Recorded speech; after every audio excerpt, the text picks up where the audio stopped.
안녕하십니까. 칸중국 코리아 이유진입니다. 상하이가 봉쇄된 지 한 달 이상이 지났습니다. 야만적인 통제로 많은 지역 주민들은 굶주리고 물자를 얻기 어려웠습니다. 민원은 들끓었고 주민과 관공서 통제 요원은 이미 여러 차례 충돌했습니다. 최근 상하이의 잔차오 주민들의 폭력 시위 동영상이 인터넷을 뜨겁게 달구고 있는 가운데 상하이 봉쇄 이래 가장 격렬한 충돌로 꼽히자 네티즌들은 상하이 시민들이 용감해졌다며 유해성 폭력 시위의 첫 번째 총성이 울렸다고 했습니다. 사고 발생지는 미난구 잔차오진 진성단지 36층에 위치하고 있으며 5월 7일 이 건물 주민들은 함께 모여 먹을 것을 달라고 소리쳤습니다. 2명의 요원은 위층으로 올라가 주민들의 문제 해결을 돕기는커녕 휴대전화로 시위대를 촬영해 위협하고 도발했습니다. 항의하는 주민 중 16세 남짓한 남자아이 2명이 요원 앞에 서 있었고 그 중 한 명이 요원과 부딪혀 휴대전화를 떨어뜨리자 요원은 곧바로 아래층으로 내려가 10여 명을 불러 위층으로 올라간 뒤 두 남자아이를 주먹으로 때리고 발로 걷어찼습니다. 주민들은 이를 제지하며 요원과 논쟁했습니다. 그러나 요원들은 다짜고짜 두 남자아이를 아래층으로 끌고 갔습니다. 주민들은 참다 못해 아래층으로 달려가 남자아이들을 구출하고 요원들과 싸움을 벌였습니다. 동영상에 따르면 요원 몇 명이 한 건물 문 밖에서 남자아이들을 제압하고 때리고 있었고 아파트 현관에는 수많은 주민들이 함성을 지르며 뛰쳐나갔습니다.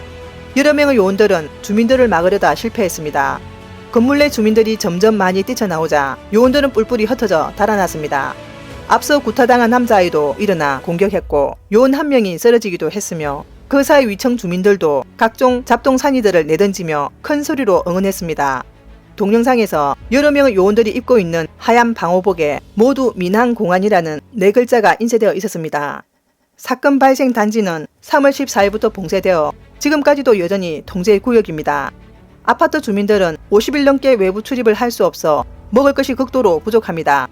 이미 지난 3월 하순 이 아파트 주민들은 웨이보에 아파트 관리가 혼란스럽다며 잠긴 아파트 문은 소방에 문제가 있을 뿐만 아니라 음식 배달을 받기도 어렵다고 호소하는 글을 올렸으며 주민들의 인내심이 한계에 다다랐습니다.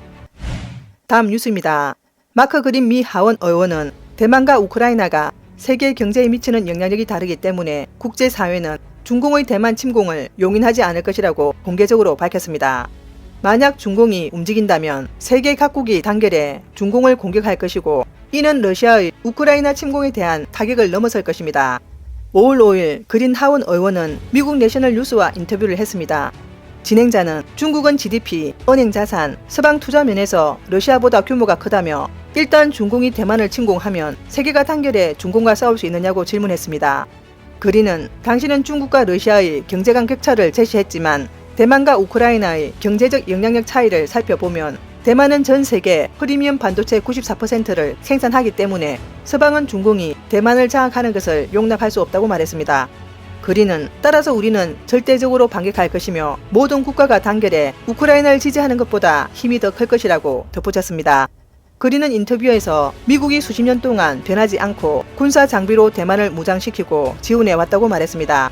앞으로도 이 분야에서 더 많은 것을 할 것이고 우리는 중공이 대만을 공격하는 대가가 너무 크다는 것을 깨닫고 공격하지 못하도록 할 것이다 라고 말했습니다. 그린은 중공은 러시아의 우크라이나 침공에 대해 예의주시하고 있다며 강한 러시아군이 우크라이나에서 여러 차례 좌절을 겪고 있는 것으로 보인다고 말했습니다. 동시에 중공은 서방의 대러시아 제재가 미칠 악영향에 대해서도 우려하고 있습니다. 러시아의 막강한 군사력에도 불구하고 우크라이나에서 러시아군의 전쟁이 비틀거리는 것을 본 중공은 자신들의 군대가 그렇게 강하지 않을 수도 있다는 것을 깨닫게 했습니다. 오늘 뉴스는 여기까지입니다. 구독과 좋아요는 격려입니다. 공유는 나눔의 시작입니다. 시청해 주셔서 감사합니다.